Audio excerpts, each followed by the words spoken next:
আনায়া নীরবে বসে আছে তার নানু আপার পাশে। তার ছোট্ট কাপা আঙুলগুলো শক্ত করে চেপে ধরেছে নানুর আঁচল। চোখে পানি নেই, কিন্তু মুখে গলা টিপে ধরা ভয়, যা শুধুই অনুভব করা যায়। ড্রয়িং রুমে সামনে বসে আছে জেভিয়ার। আজকে জেভিয়ার যেন গতকালের সেই ভয়ঙ্কর লোকটা না। চোখে মুখে অদ্ভুত প্রশান্তি, পরনে হালকা ক্রিম কালারের শার্ট, একটা মৃদু পারফিউমের ঘ্রাণ চারপাশে।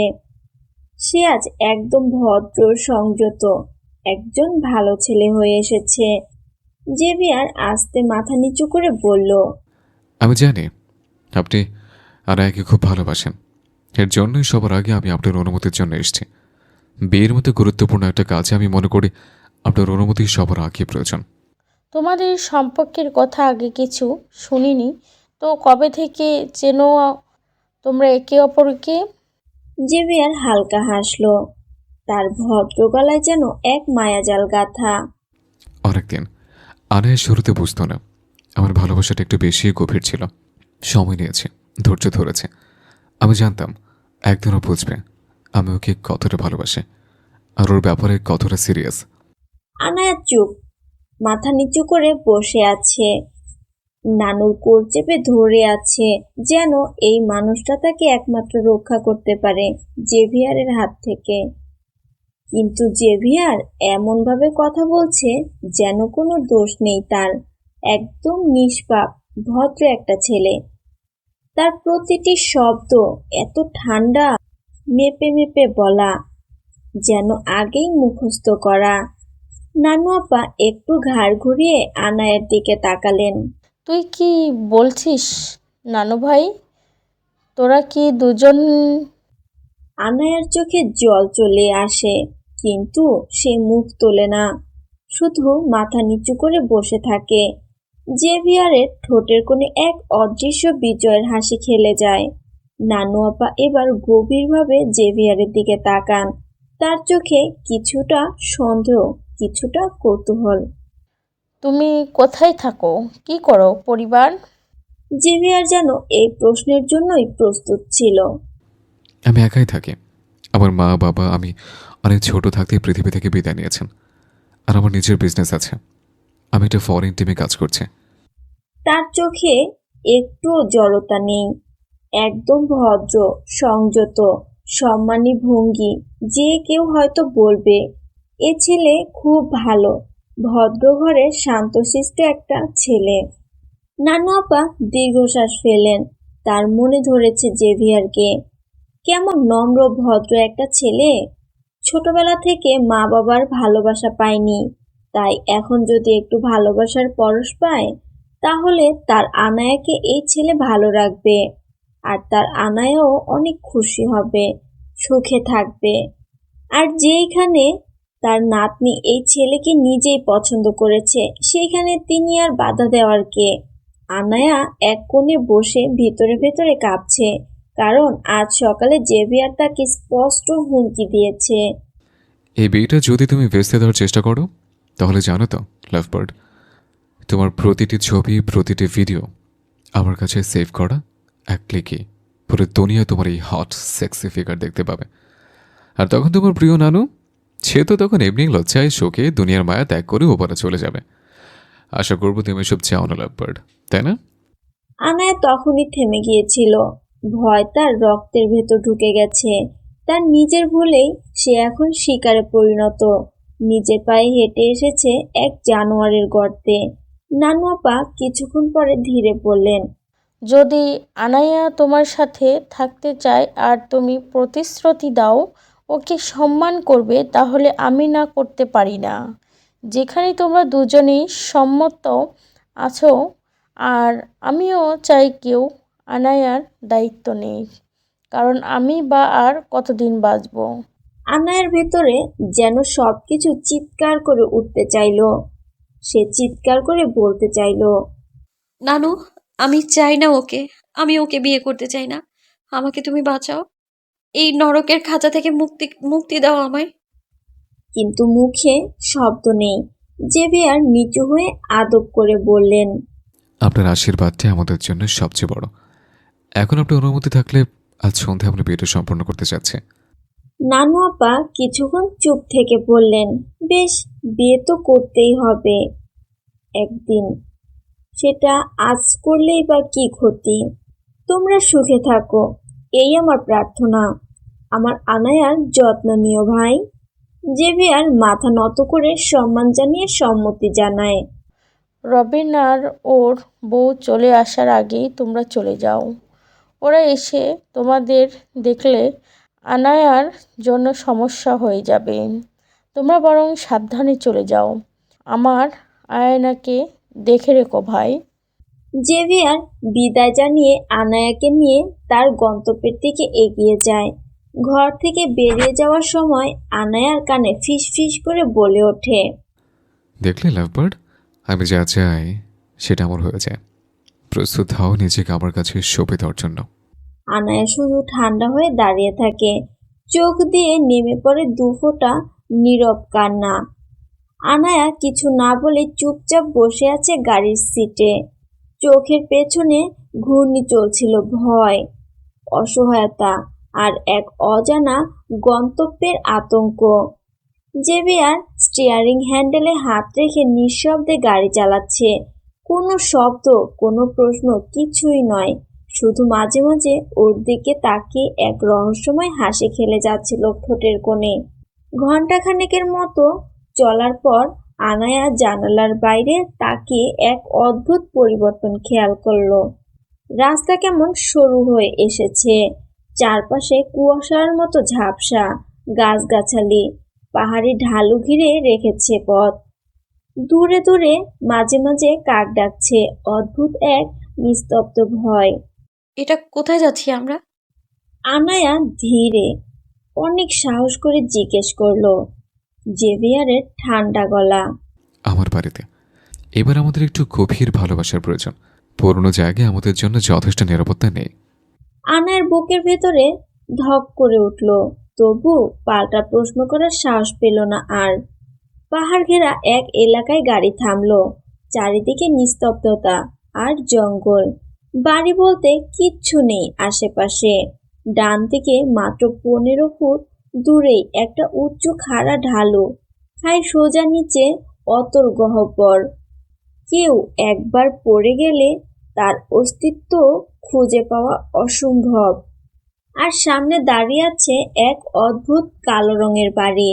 সম্পূর্ণ ঘরটাই ম্যাট ব্ল্যাক রঙে ঢাকা, কেবল ওপরের ছাদ এবং দেয়ালের রেলিংগুলো সাদা। আনায়া বুঝল না বাড়ির রং এমন অদ্ভুত কালো রাখার মানে কি। বাড়ির পেছনের দিকটা ঘন জঙ্গলে ঢাকা, কেমন একটা গা ছমছমে পরিবেশ। আনায়ার বুক ধকধক করতে লাগলো। জেভিয়ার আনায়ার হাত ধরে বাড়ির ভেতরে প্রবেশ করলো। বাড়িটা ভেতর থেকে অনেক বড়, উঁচু সিলিং, প্রশস্ত হল। দেয়ালগুলো কালো হলেও কিছু জায়গায় সাদা প্যাটার্ন আঁকা। পায়ের নিচে নরম গ্রে কার্পেট। ছোট ছোট বাতিগুলো যেন ঝুলে আছে ছাদ থেকে নিচু হয়ে, কিন্তু আলো খুব কম, একরকম রহস্যময় অন্ধকার। দেয়ালে কিছু রহস্যময় ফ্রেম, কিছু ছবি অস্পষ্ট, কিছু পুরনো টাইপরাইটারে লেখা কবিতা, যার কালি যেন লালচে। ঘরে মানুষের পদচারণার শব্দ নেই, শুধু নিস্তব্ধতা। এটা যেন ঘর না, বরং কোনো সাইলেন্ট কারাগার। জেভিয়ার আনায়াকে তার রুমে নিয়ে গেল। রুমে দরজা খুলতেই আনায়ার চোখ বড় বড় হয়ে গেল। ঘরের মাঝখানে রাজকীয় এক বিশাল খাট, তার হেড সাইড দেয়ালে লাগানো এক বড় ফ্রেম করা ছবি। আনায়া থমকে গেল, হাঁ করে তাকিয়ে রইল। ছবিটা তার কয়েক মাস আগে, যখন সে একা বৃষ্টিতে হেঁটে যাচ্ছিল। মাথায় কোনো ছাতা ছিল না, মুখে বৃষ্টির ফোঁটা গড়িয়ে পড়ছিল, একদম ন্যাচারাল, কিন্তু গভীর আবেগে ভরা এক ছবি। আনায়ার কাঁধ কেঁপে উঠল। তার এই ছবি জেভিয়ার নিল কি করে? ঘরের কিছু আসবাবপত্র রক্তমাখা, লাল ভেলভেটের সোফা, স্লিপ চেয়ার, একটা ছোট টেবিল, জানালার পাশে লম্বা পর্দা, কালো ও রেড মিলিয়ে। আনায়া হঠাৎ বুঝে উঠতে পারে না সে স্বপ্ন দেখছে নাকি দুঃস্বপ্ন। ঠিক তখন জেভিয়ার ধীরে কাছে এসে তার কানের কাছে মুখ এনে ফিস ফিস করে বলে উঠল, আজ থেকে এটা আমাদের room, lovebird. Do you like it? তার গলায় মধুরতা ছিল, কিন্তু শব্দগুলো ছিল শিকলের মতো। আনায়া এক চুলও নড়তে পারে না, কিছু বলতেও পারল না। শুধু ঠান্ডা ঘরটায় ভেসে বেড়ায় তার নিঃশ্বাসের শব্দ আর দেয়ালে ঝুলে থাকা নিজের ছায়া। সন্ধ্যার আগেই জেভিয়ার নিয়ে গেল আনায়াকে এক নির্জন পাহাড় ঘেরা গির্জায়। এটা ছিল এক পুরনো ক্যাথলিক চার্চ, যেখানে লোকজন খুব একটা আসে না। চারিদিকে নীরবতা, যেন শব্দ নিজেই ভয় পায় এই গির্জার পবিত্র নীরবতা ভাঙতে। ভেতরে ঢুকে আনায়ার চোখে মুখে জমে থাকা ভয় আরো গাঢ় হয়ে উঠল। কোনো আত্মীয় পরিজন নেই, নেই কোনো অতিথি, ফুল, হাসি বা উল্লাসের শব্দ। শুধু একজন বৃদ্ধ ফাদার জেভিয়ারের নির্দেশে সব প্রস্তুত রেখেছিলেন। দুজন সাক্ষী, জেভিয়ারের লোক, যাদের মুখে কোনো আবেগ নেই। সাদা গাউনে আনায়া দাঁড়িয়ে রইল পাথরের মতো, হাতে জেভিয়ারের হাত রেখে মুখে আই ডু বলল, কিন্তু গলা যেন তার নিজের নয়, নিঃস্ব এক আত্মা বলছে বাক্যগুলো। বিয়ের রেজিস্ট্রি শেষ হলো, কথা মতো কাগজপত্রে স্বাক্ষর করেও ফেলল সে। সব কিছু শেষ হয়ে যাওয়ার পর জেভিয়ার ঠোঁটের কোণে খেলে উঠল সেই পরিচিত ছলনাময় বিজয়ের হাসি। এবার তুমি পুরোপুরি আমার, লাভবার্ড, পুরোপুরি আমার। রাত গড়িয়ে এলো। আনায়া এখন বসে আছে সেই অদ্ভুত ঘরে, যার দেয়ালে টাঙানো তার নিজের ছবি তাকে প্রতি মুহূর্তে মনে করিয়ে দিচ্ছে সে এখানে আতিথ্য পেতে আসেনি, সে এখানে বন্দী। রক্তলাল পর্দা, কালো দেয়াল, ভারী নিস্তব্ধতা। সে খাটের এক কোণে বসে আছে, তার চোখে কোনো জল নেই, কারণ চোখেও এখন আর জায়গা নেই কান্নার। ঠিক তখন দরজা খুলে ঢোকে জেভিয়ার। কিছুক্ষণ চুপচাপ দাঁড়িয়ে থেকে গভীর মনোযোগ দিয়ে নিজের লাভবার্ডকে দেখে সে। তারপর ধীরে ধীরে এগিয়ে আসে, আনায়ার সামনে এসে থেমে যায়। তারপর হালকা জোরে চিবুক ধরে ওর মুখটা উপরে তোলে। কি হচ্ছে লাভবার্ড? কাঁদছো কেন তুমি? আজ তো আনন্দের দিন, তোমার জীবনের সবচেয়ে খুশির দিন। এত ছলনার দরকার নেই। আমি জানি তুমি বিয়ে করেছো শুধু বন্দি করে ভোগ করার জন্য। এই অভিনয়, এই ভালো সাজা সবটাই মিথ্যে। শান্তি হয়নি, এবার শুরু করুন। অভিনয়ের দরকার নেই। ভোগ করার হলে এই দুনিয়ায় নারী দেহের অভাব আছে নাকি আমার জন্য? আমি চাইলে যে কোনো এক রাতের জন্য অজস্র শরীর পেতাম লাভবার্ড, কিন্তু জানো, আমি তোমায় ভোগ করতে চাই না। আমি চাই তোমাকে আমার আত্মার অংশ বানাতে, তোমাকে এমনভাবে নিজের করে নিতে যেন আমার নিঃশ্বাসেও তুমি থাকো। তোমার কান্না, ভয়, রাগ, ঘৃণা সব শুধু আমায় ঘিরে হোক। তোমাকে শুধু আমার শরীর না, আমার মানসিক নেশার অংশ বানাতে চাই আমি। আনায়া তার দৃষ্টি থেকে মুখ ঘুরিয়ে নেয়, তবে সে জানে এই রাত, এই ঘর, এই মানুষ সব এক ভয়ঙ্কর শুরু। গত রাতটা মনে হচ্ছিল যেন এক অন্তত অপেক্ষার রাত। ভেবেছিল আজ রাতে জেভিয়ার তার সমস্ত ভয় সত্যি করে দেবে, তাকে ছিঁড়ে ফেলবে নিজের খিদে মেটাতে। কিন্তু আশ্চর্যের বিষয় হলো সে কিছুই করেনি। খাটের এক কোণে নিঃশব্দে এগিয়ে যেন জমে গিয়েছিল। কোনো শব্দ, কোনো ছায়া, নীরবতা ছাড়া কিছুই ছিল না সে রাতে। তবু চোখ বন্ধ করেনি আনায়া। সে ঠিক করেছিল ঘুমাবে না এই ভয়ের ঘরে। অসহ্য আতঙ্কে কিভাবে ঘুমায় মানুষ, কিন্তু শরীর একসময় হেরে যায়। ভোর হতেই তার চোখ খুলে যায়। জানালার ফাঁক গলে বাইরে সূর্যের আলো ছুঁয়ে গেছে পাহাড়ের মাথা, কিন্তু এই ঘরে আলো ঢোকে না। কালো দেয়াল, ঘন পর্দা, ভারী নিঃশ্বাস। এই ঘর যেন আলোকের ভয় পায়। চুপচাপ ফ্রেশ হয়ে বাইরে বের হয় আনায়া, পা ফেলে হাঁটে নিঃশব্দে। হল ঘরে গিয়ে দেখতে পায় জেভিয়ার বসে আছে কাঠের চেয়ারে, হাতে পানি ভর্তি একটা বোতল। সেটা থেকে সে ধীরে ধীরে পানি খাচ্ছে। তার পরনে রয়েছে গাঢ় নীল রঙা একটা শর্ট হাতার গেঞ্জি। তার শরীরটা ঘেমে ভিজে উঠেছে। গেঞ্জিটা যেন দ্বিতীয় চামড়ার মতো লেগে আছে শরীরে। ফর্সা ত্বক ঘামে চকচক করছে, কপাল পেয়ে ঘাম গড়িয়ে পড়ছে থুতনির কোণে। বাহুর শিরাগুলো যেন জেগে আছে, বুকের পেশি একটি একটি রেখার মতো স্পষ্ট। আনায়ার চোখ আটকে যায় তার গলার দিকে। অ্যাডামস অ্যাপেলটা উঠছে নামছে, প্রতিবার পানি খাওয়ার সময় হালকা ছন্দে দুলছে। সেই দৃশ্য অদ্ভুত মোহময়। আনায়া স্থির দাঁড়িয়ে থাকে। জেভিয়ার চোখ এখন তার দিকে নয়, তবু মনে হচ্ছিল এই লোকটার চারপাশে এক ধরনের চুম্বক আছে যেটা মানুষকে চাইলেও দূরে থাকতে দেয় না। তার ধূসর চোখ, যা আলোয় পড়লে রূপালি হয়, ছায়ায় পড়লে ধোঁয়ার মতো ঘোলাটে। গালের চাপদারি, নিচু ঠোঁটের রেখা, ভিজে কপাল। একটা মানুষ কিভাবে এমন নির্দয়ভাবে সুন্দর হতে পারে? আনায়া চোখ সরাতে পারে না। আর ঠিক তখনই জেভিয়ার তাকালো আনায়ার দিকে। মুচকি হেসে সে উঠে দাঁড়ায়, ধীরে ধীরে আনায়ার দিকে এগিয়ে আসে। প্রতিটি পায়ের শব্দে আনায়ার বুকের ভেতর থেকে দম আটকে আসতে থাকে। সে দাঁড়িয়ে থাকে নিস্পন্দন। জেভিয়ার সামনে এসে দাঁড়ায়। তার গায়ের ঘ্রাণ, পুরুষালী শরীরের ঘাম আর হালকা পারফিউমের গন্ধ যেন ঘুম পাড়িয়ে দেওয়ার কোনো নেশার মতো চেপে ধরে আনায়ার চারপাশ। জেভিয়ার সামনে হালকা ঝুঁকে আসে, আঙুল বাড়িয়ে আনায়ার গাল ছুঁয়ে যায়, ঠোঁটের কোণ ঘেঁষে। আনায়া চোখ স্বয়ংক্রিয়ভাবে বন্ধ হয়ে আসে, শরীরটাও স্পন্দন হয়ে যায়। ভেতরে ভেতরে জানে এটা ভয়, কিন্তু কোথায় যেন এক অদ্ভুত টানও আছে। জেভিয়ার থেমে যায়, তার মুখটা এখনো কাছে, শুধু ফিস ফিস করে বলে ওঠে, তুমি জানো লাভবার্ড, তোমার ভয়টাই তোমাকে আরো বেশি সুন্দর করে তোলে। আনার বুকের ভেতর কেঁপে ওঠে। সে জানে এই পুরুষ আগুনে পুড়িয়ে মারবে তাকে, কিন্তু সেই আগুনে পুড়ে যাওয়ার মাঝেও একরকম মোহ লুকিয়ে আছে। সেই দিনের পর 2 দিন কেটে গিয়েছে।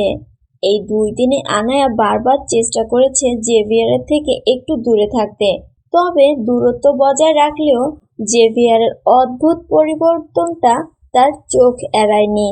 আরো সংযত, আরো নরম। কোনো কটাক্ষ নেই, চোখে হিংস্রতা নেই, বরং ভেতরে যেন এক ধরনের মায়া জমে উঠেছে। এই মানুষটা কি সত্যি বদলে যাচ্ছে, নাকি এটা শুধুই ছলনা? আনার ভিতরেই জন্ম নিচ্ছে আরো একটি অজানা অনুভব, অদ্ভুত এক আকর্ষণ, যা সে স্বীকার করতে চায় না, তবু অস্বীকারও করতে পারছে না। জেভিয়ার আজ একটু তাড়াহুড়ো ভঙ্গিতে দরজার সামনে এসে দাঁড়ায়। কালো শার্ট, হালকা ভেজা চুল, চোখে ক্লান্তির ছাপ, যেন বেশ কিছুক্ষণ সে নির্ঘুম কাটাচ্ছে। আজ একটু বাইরে যেতে হবে, আমি ফিরতে রাত হবে। তার কণ্ঠ নিচু কিন্তু জোরালো। বাড়ি থেকে একা বের হবে না বলেও আমি অবশ্যই সব ব্যবস্থা করেই রেখে যাব সেসবের, তাও তোমাকে বলে যাচ্ছে। একা থাকতে পারবে না? আনায়া কোনো কথা না বলে শুধু মাথা নাড়িয়ে সম্মতি জানায়। জেভিয়ার আনায়ার দিকে কিছুক্ষণ তাকিয়ে থেকে চুপচাপ গাড়ির চাবি নিয়ে বাড়ি থেকে বেরিয়ে যায়। জেভিয়ার বেরিয়ে যাওয়ার কিছু সময় পর আনায়া ধীরে ধীরে নিচে নামে। বাড়ির করিডোরে নীরবতা যেন জমে আছে। আনায়া ঘুরে ঘুরে পুরো বাড়িটা দেখতে থাকে। আগে কখনো ভালো করে দেখা হয়নি পুরো বাড়িটা। হঠাৎ আনায়া দেখতে দেখতে দোতলার সিঁড়ির দিকে এগিয়ে যায় আর খেয়াল করে সিঁড়ির পেছনের দিকে কিছু ফটো ফ্রেম রাখা। আনায়া বুঝতে পারে না এই অন্ধকার জায়গায় সিঁড়ির নিচে ছবি কে রাখে। সে কৌতূহলবশত এগিয়ে যায়। সেই দেয়ালের সামনে দাঁড়িয়ে থাকা ছবিগুলো সবগুলোই পুরনো, বিবর্ণ, জীর্ণ, তবে একটি ছবি অন্য সবার থেকে আলাদা। ছবিটা একটু বাঁকা, দেয়ালের টেক্সচারটাও একটু উঁচু নিচু। আনায়ার সন্দেহ জাগে। সে হাত বাড়িয়ে ছবিটা হাতে তুলে নিতেই একটা ক্ষীণ শব্দ হয়। হঠাৎ পেছনের দেয়ালে জ্বলে ওঠে এক স্ক্রিন। Inter passcode. আনায়ার চোখ বড় বড় হয়ে যায়।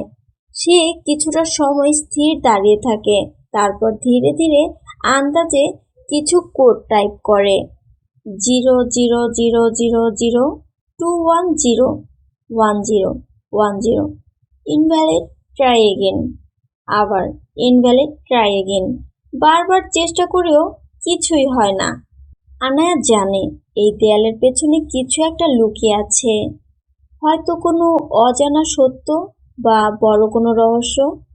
আনায়ার পুরনো আশ্রয়স্থল নানু আপার সেই দোতলা বাড়িটির সামনে দাঁড়িয়ে আছে সারি সারি করে রাখা বেশ কয়েকটি গাড়ি।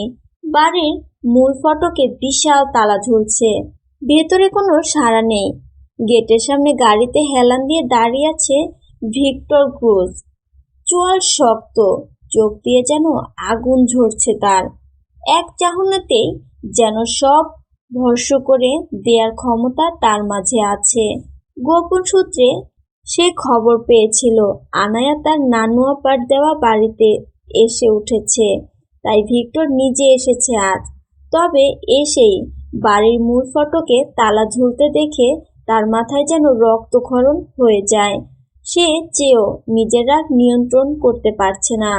একজন গার্ড ভিক্টরের দিকে এগিয়ে আসে কিছু বলতে, সাথে সাথে একটা গুলি সরাসরি তার বুকে। সে পড়ে যায় নিঃশব্দে। চারপাশে যেন হিম নেমে আসে। ভিক্টরের চোখে আগুন জ্বলছে। সে গর্জে ওঠে। জেভিয়ার, জেভিয়ার, জেভিয়ার, তুই ভাবছিস তুই আমাকে ঠকাতে পারবি? তুই আনায়ানকে আমার থেকে লুকিয়ে রাখবি? আমি তোকে খুঁজে পাবোই, আর যেদিন পাবো তোকে তো মাটির নিচে পুঁতে রাখবো, আর তোর আনায়াকে তোর সামনে থেকে তুলে আনবো। রাত অনেকটা পেরিয়ে গেছে। আনায়া তখনও জেগে। জেভিয়ারের অনুপস্থিতিতে পুরো বাড়িটা যেন আরো ভারী হয়ে উঠেছে। ভেতরে ভেতরে অদ্ভুত এক অস্থিরতা জমেছিল তার। ঠিক তখনই দরজার লক ঘোরানোর শব্দ হয়। আনায়া দ্রুত সোফার পাশ থেকে উঠে দাঁড়ায়। জেভিয়ার ঘরে প্রবেশ করে ধীর পায়ে। কালো শার্টটা এখন কিছুটা কুঁচকে গেছে, চুলগুলো আগের থেকেও বেশি এলোমেলো। চোখের নিচে গাঢ় কালি, ক্লান্তি যেন তার চোখে মুখে ছাপ ফেলছে। জেভিয়ার আনায়ের দিকে এক পলক তাকিয়ে কোনো কথা না বলে সে জুতা খুলে ধীরে ধীরে সোজা চলে যায় রুমের দিকে। আনায়ার গলায় একটাও শব্দ ওঠে না, তবুও তার বুকের ভেতরে মোচড় দিয়ে ওঠে কিছু। এত ক্লান্ত দেখাচ্ছে কেন? ওর কি হয়েছে? কোথায় ছিল? ঠিকঠাক খেয়েছে তো? সে চুপচাপ রান্নাঘরের দিকে এগোয়।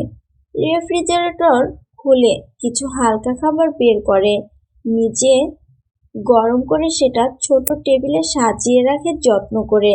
গ্লাসে পানি, পাশে ছোট টিস্যু, এমনকি এক কোণে রাখা ছোট ক্যান্ডেলটাও জ্বালিয়ে রাখে। অকারণেই হঠাৎ পেছন থেকে জেভিয়ারের কণ্ঠ শুনতে পায়। তুমি খাবার টেবিলে সাজাচ্ছ কেন লাভবার্ড? কণ্ঠটা ধীর, গভীর, তাতে রাগ নেই, বরং একরাশ অবাক ভাব। আনায়া ধীরে মুখ ঘোরায়। জেভিয়ার তখনও ভেজা চুলে রুম থেকে ফ্রেশ হয়ে এসেছে, কিন্তু চোখে সেই চিরচেনা নিষ্ঠুরতা নেই, শুধু একটা স্থির নিঃশব্দ দৃষ্টি। তোমাকে অনেক ক্লান্ত দেখাচ্ছিল, তাই ভাবলাম আমিই করি। আনায়া নিঃশব্দে বলে। জেভিয়ার টেবিলের কাছে এসে দাঁড়ায়, কিছুক্ষণ চুপচাপ খাবারের দিকে তাকিয়ে থাকে, তারপর মুখে কোনো ভাব প্রকাশ না করে চেয়ার টেনে বসে পড়ে। হঠাৎ কিছু একটা যেন ভাবে। লাভবার্ড? সে নিচু স্বরে ডাকে। হ্যাঁ? জেভিয়ার হাত বাড়িয়ে তাকে নিজের কাছে টেনে নেয় এবং এক মুহূর্তে তাকে নিজের হাঁটুর উপর বসিয়ে নেয়। আনায়া স্তব্ধ। আমি আজ তোমার হাত থেকে খেতে চাই। তার গলা নরম, গম্ভীর, একেবারে বিপরীত এক জেভিয়ার যেন। আনায়া ধীরে ধীরে তার হাতে খাবার তুলে দেয়। জেভিয়ার তার চোখে চোখ রেখে সেই খাবার মুখে নেয়, যেন প্রতিটি কোণায় আনায়াকে খুঁজছে। আনায়া বোঝে না কি অনুভব করে, এই মানুষটা ধীরে ধীরে তার ভেতরে দেয়ালগুলো নামিয়ে নিচ্ছে, নাকি শুধু আরো গভীর এক ধোঁকার খেলায় টেনে নিচ্ছে তাকে। আনায়া নরমভাবে বসে আছে জেভিয়ারের হাঁটুর ওপর, তার শরীর জেভিয়ারের বুকের খুব কাছাকাছি। চারপাশে শুধু একটা নিঃশব্দ, কিন্তু ভিতরে ভিতরে উত্তপ্ত বাতাস। খুব কাছ থেকে শোনা যাচ্ছে জেভিয়ারের অনিয়মিত বেগে ছুটে চলা নিঃশ্বাস, ক্লান্ত, ভারী, তবু ভেতরে চাপা আগুন। জেভিয়ারের চোখ দুটো তখন স্থিরভাবে আনায়ার মুখে আটকানো। এক ধরনের তৃষ্ণা, এক ধরনের মালিকানার ঘোষণা যেন ধীরে ধীরে তার চোখ দিয়ে ঢুকে যাচ্ছে আনায়ার রক্তে। হঠাৎ তার বাঁ হাতটা ধীরে ধীরে উঠে আসে আনায়ার কোমরের দিকে। প্রথমে হালকাভাবে ধরলেও তারপর শক্ত করে চেপে ধরে নিজের আরো কাছে টেনে আনে। আনায়ার দম বন্ধ হয়ে আসে, একটা ঘাম চিকচিক করে ওঠে কপালে, মাথার ভেতরে যেন বাজ পড়েছে, তার শরীরটা জেগে উঠেছে প্রতিটি রন্ধ্রে। লাভবার্ড, তুমি জানো না আমি নিজেকে কতবার কন্ট্রোল করেছি, কিন্তু এখন আর পারছি না আমি। জেভিয়ারের কণ্ঠ সেই মুহূর্তে এক অপার্থিব তৃষ্ণা। আনায়ার চোখ বড় করে তাকিয়ে থাকে তার দিকে, মনে হচ্ছিল চারপাশে সবকিছু থেমে গেছে, শুধু সেই হাতটা, সেই দৃষ্টি আর ঠোঁটের কাছে এগিয়ে আসা নিঃশ্বাসটা ছাড়া। জেভিয়ার তার ঠোঁট আনায়ার ঘাড়ের ঠিক নিচে নামিয়ে আনে। প্রথমে 1 সেকেন্ড থেমে থাকে, তারপর খুব ধীরে নিঃশব্দে নিজের ঠোঁট ছুঁয়ে দেয়। আনায়ার বুকের ভেতর গতি পায় হৃদস্পন্দন। সে কাঁপা কাঁপা হাতে জেভিয়ারের বুক স্পর্শ করে ফেলে, নিজেও জানে না কেন। আনার স্পর্শে জেভিয়ারকে যেন আরো তৃষ্ণার্ত করে দিচ্ছে। জেভিয়ার একের পর এক চুমু দিতে থাকে ঘাড়, গলার পাশে, কাঁধে, প্রতিটা যেন গভীর থেকে গভীর পৌঁছানো এক রাক্ষসে আকাঙ্ক্ষার মতো। জেভিয়ার এবার আনায়ের চিবুক ধরে মুখটা নিজের দিকে ঘুরিয়ে নেয়। আনায়ের চোখে অপ্রস্তুত ভয়, তবু ভেতরে কোথাও চিরন্তন এক তৃষ্ণা। এতদিন ধরে নিজেকে আটকে রেখেছে, এখন আর পারছি না লাভবার্ড। জেভিয়ারের গলা যেন আগুনে পুড়তে পুড়তে ফেটে যাচ্ছে। পরের মুহূর্তেই জেভিয়ার আনায়ার কাঁপা কাঁপা ওষ্ঠজোড়া নিজের দখলে নিয়ে নেয়। প্রথমে সেটা ধীরে থাকলেও তারপর সেটা রূপ নেয় চাওয়া পাওয়ার এক নিঃশব্দ যুদ্ধের মধ্যে। আনায়ার হাত কাঁপছে, সে নিজের অজান্তেই জেভিয়ারের ঘাড়ে হাত রাখে আর শার্ট আঁকড়ে ধরে। জেভিয়ারের আঙুল শক্ত হয় কোমরে, আরেকটু টেনে আনে তাকে নিজের শরীরের। তাদের মাঝে আর কোনো ফাঁকা জায়গা নেই। চুমুর মাঝেই আনায়ার ঠোঁট থেকে একটা চাপা দীর্ঘশ্বাস বেরিয়ে আসে। তার চোখ এখন বন্ধ, মুখে অদ্ভুত নরম একটা আরতি। জেভিয়ার, সে ফিসফিস করে, কিন্তু ঠিক তখনই একটা অদৃশ্য দেয়াল যেন ভেঙে পড়ে ভেতরে। জেভিয়ার হঠাৎ করেই সরে আসে, ঠোঁট আলাদা করে নেয়, হাত নামিয়ে নেয় কোমর থেকে। আনায়া থেমে যায়, বুকের ভিতর কাঁপন, ঠোঁট কাঁপছে। সে জেভিয়ারের দিকে তাকায়, ভ্রু কুঁচকে ওঠে। জেভিয়ার চোখ নামিয়ে কথা বলে না কিছুক্ষণ, তার নিঃশ্বাস ভারী, যেন হাজার শব্দ আটকে আছে একা। সরি লাভবার্ড, আমি ঠিক করিনি এটা, আমি এটা করতে চাইনি। তার গলার স্বর ঘোলা। জেভিয়ারের আচমকা সরে আসা যেন এক ঝটকায় সবকিছু থামিয়ে দেয়। আনায়া স্তব্ধ হয়ে বসে থাকে কিছু মুহূর্ত, তার ঠোঁট কাঁপছে, নিঃশ্বাস এলোমেলো, চোখ ভেজা। একটা অসমাপ্তির তীব্র জ্বালা তাকে ছিন্ন ভিন্ন করে ফেলছে ভেতরে। জেভিয়ার ধীরে ধীরে উঠে দাঁড়ায়, তার মুখটা কঠিন অথচ ঠান্ডা, আরো যেন দূরত্ব তৈরি করে নিচ্ছে ইচ্ছা করে। আনায়া দাঁড়িয়ে যায় তাড়াহুড়ো করে, তার চোখে এখন বিরক্তি, অভিমান আর এক ধরনের আকুলতা মিশে গেছে। Xavier please. আনায়ার কণ্ঠ ভাঙা, কিন্তু গলায় স্পষ্ট আকুতি। সে জেভিয়ারের হাত চেপে ধরে, চোখে চোখ রাখে। আমি আমি চাই না তুমি দূরে সরে যাও। আমি চাই না এইসব অনুভূতি শুধু আমিই বই। জেভিয়ার থেমে যায়, তার চোখ স্থির। আনায়ার মুখে, তার ঠোঁটে এখনো কোনো হাসি নেই, কিন্তু চোখের কোণায় অদ্ভুত এক ছায়া খেলে যাচ্ছে। আনায়া আবার বলে, গলা কাঁপছে। আমি আমি তোমাকে নিজের করে পেতে চাই জেভিয়ার। জেভিয়ারের চোখ এবার ভেতর পর্যন্ত গিলে ফেলে আনায়াকে। সেই চেনা আগুন, সেই অধিকার বোধ আবার জ্বলে ওঠে, কিন্তু এবার সে হঠাৎ মুখটা নিচু করে। ভেতরে ভেতর এক অদৃশ্য শয়তানি হাসি ফুটে ওঠে ঠোঁটের কোণায়। সে সফল হয়েছে, এটাই তো সে চেয়েছে, তার লাভবার্ড নিজে এসে তার কাছে ধরা দিবে। জেভিয়ার আনায়ার দিকে তাকিয়ে তার কিছুটা কাছে এসে বলে, তুমি কি শিওর লাভবার্ড? ভেবে বলছো তো? আমি কিন্তু আদুরা টাইপ রোমান্সে তৃপ্তি পাই না। যে রোমান্সে তোমার ভাঙা গলার চিৎকার এই 4 দেয়ালে বাড়ি খেয়ে আমার কানে এসে লাগবে, আমি সেই রোমান্সে ফিল পাবো। আনায়া কিছুক্ষণ চুপ করে থাকে। তার ভেতরে যেন ঝড় বয়ে যাচ্ছে। ভয় আর আকর্ষণের মাঝের দেয়ালটা ধীরে ধীরে গলে যাচ্ছে। তার ঠোঁট কেঁপে ওঠে। অবশেষে খুব নিচু গলায় ভাঙা কণ্ঠে বলে, আমি প্রস্তুত জেভিয়ার। এই লাইনটা যেন বাতাসে কাঁপে। জেভিয়ার ভেতরে কোথায় যেন আগুন দাউ দাউ করে জ্বলে ওঠে। সে ধীরে ধীরে এগিয়ে আসে। তার মুখ একেবারে আনায়ার মুখের সামনে, শ্বাস আর শ্বাস মিশে যায়।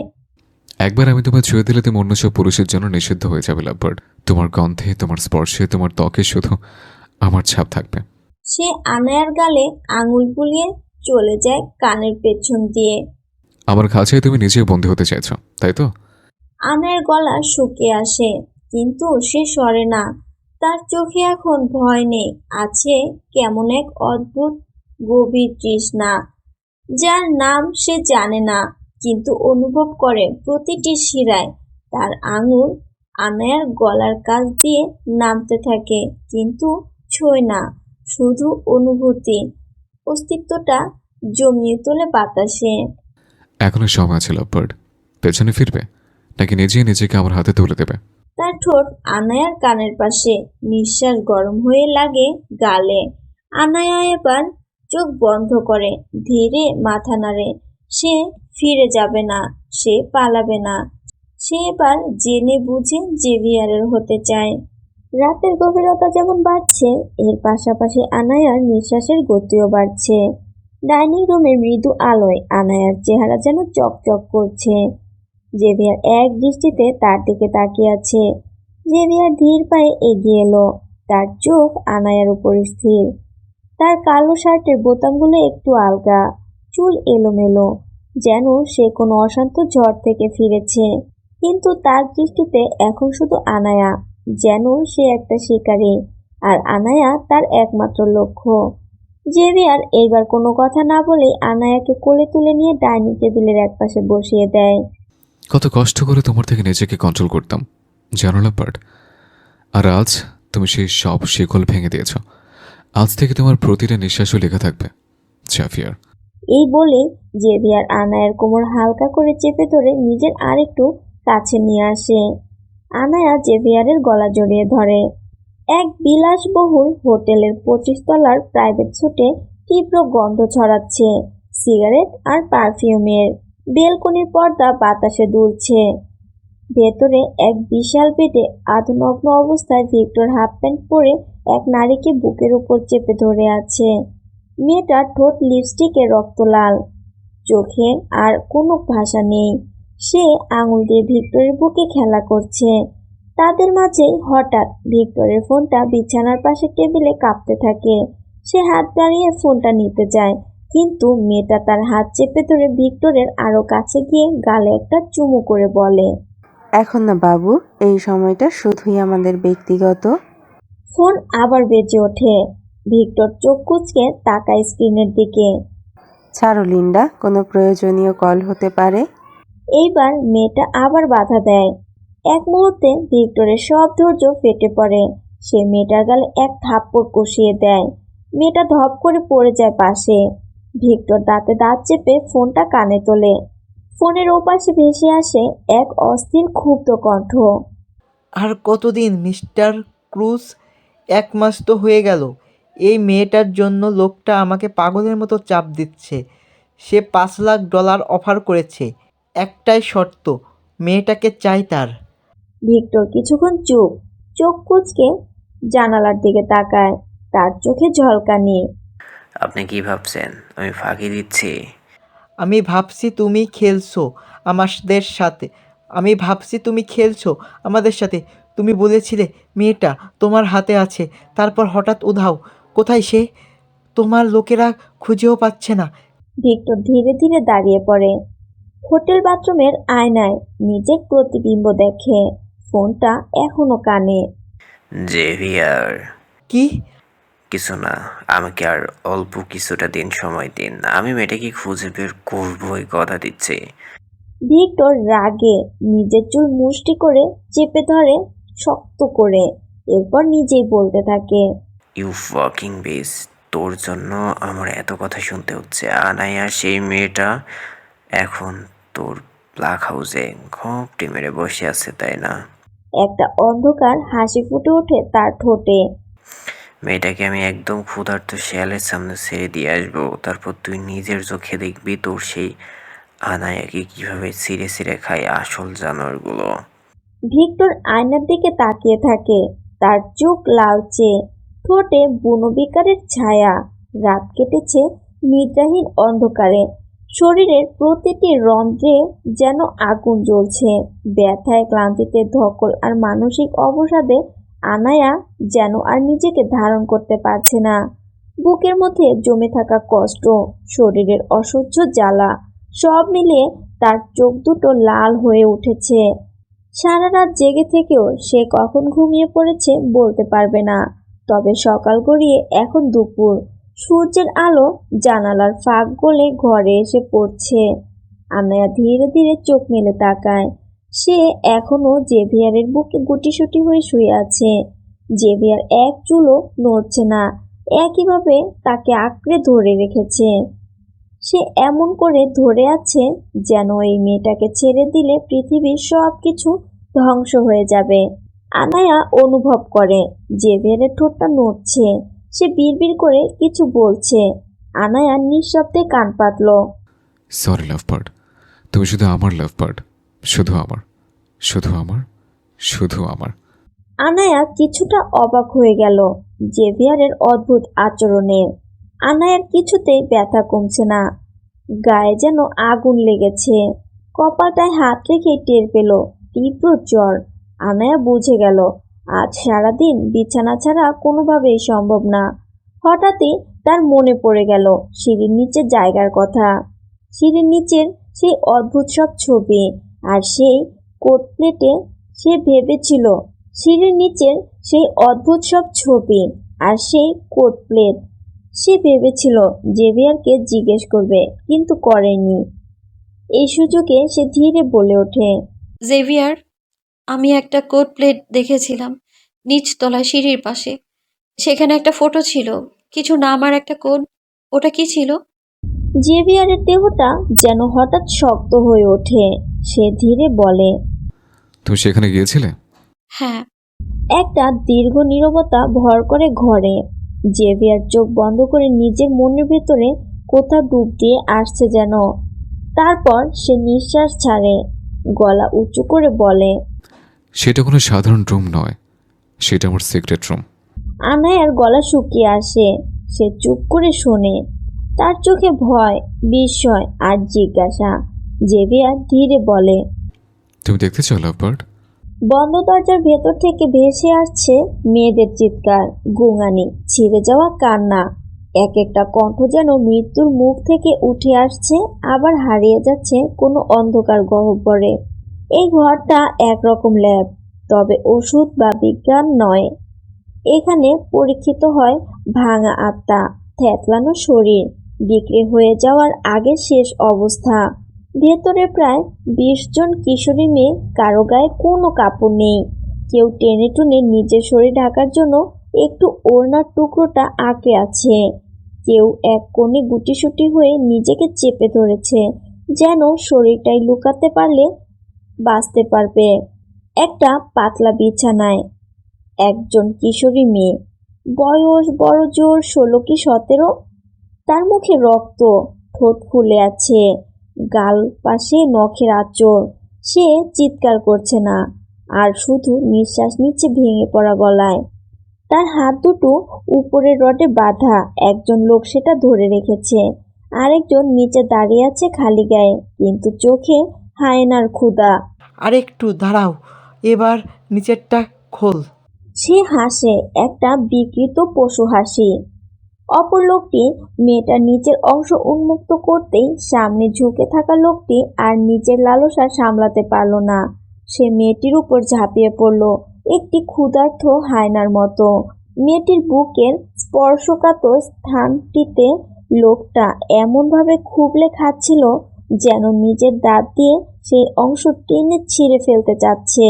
মেয়েটি কষ্টে ছটফট করতে থাকে, দুর্বল শরীর নিয়ে, তবুও কোনো চিৎকার করতে পারে না, কারণ তার মাথার ওপর বসে থাকা লোকটা তার মুখ চেপে ধরেছে। শুধু গোঙানির শব্দ ছাড়া আর কোনো শব্দ বের হচ্ছে না। তার পেছনে দাঁড়িয়ে আছে আরো 2 পুরুষ। তারা দেখে, শেখে, আর চোখ দিয়ে গিলে খায় মেয়েটার প্রতিটি অসহায়তা। এমন সময় দরজার পাশে রাখা হাইব্যাক চেয়ারে বসে থাকা পুরুষটা সিগারেট ধরায়। ভিক্টর ক্রুজ, কালো ট্রাউজার, খোলা বুক, গলায় একটা সিলভার ক্রস লকেটও আছে, চোখে ঠান্ডা বিষ আর ঠোঁটে ধোঁয়ার ছায়া। সে এক হাত দিয়ে কাঁচের গ্লাসে হুইস্কি ঘোরায়, আর অন্য হাতে সিগারেট চেপে ধরে। চুপচাপ দেখে, যেন এই দৃশ্য তার কাছে সিনেমা, যেটার প্রতিটি স্ক্রিপ্ট তার লেখা। হঠাৎ মেয়েটার দেহ ঝাঁকুনি দিয়ে নিস্তেজ হয়ে যায়। তার মাথাটা পাশে গড়িয়ে পড়ে, চোখ আধো খোলা, ঠোঁট কাঁপছে না আর।